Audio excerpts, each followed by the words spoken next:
البان پر ځانه ناسته ولې غوسه ده او پر ځانه ناست څه کړي دي؟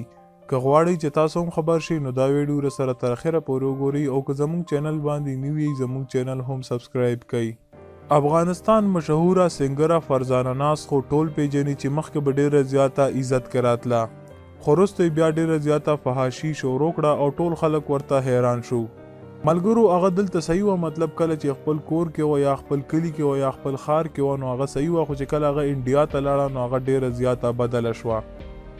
د هغې ډیر زیات خراب ډانس په سوشل میډیا باندې راغلی او چې خلکو ورته ډیرې زیاتې کنځلې هم وکړې. ټویټر باندې هم ډیر زیات فحش تصویران اپلوډ کړل چې بیا ورته خلک ډیر زیات غوسه او ډیرې زیاتې کنځلې ورته وکړې.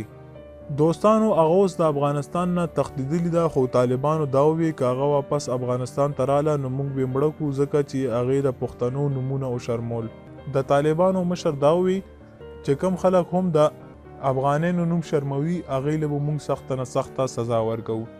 تاسو د دې ویډیو باره کې څه ویل غواړئ موږ ته لاندې په کمنټ کې ضرور ولیکئ. دا و زموږ نن ویډیو، تر بلې ویډیو مو په لوی الله سپارم.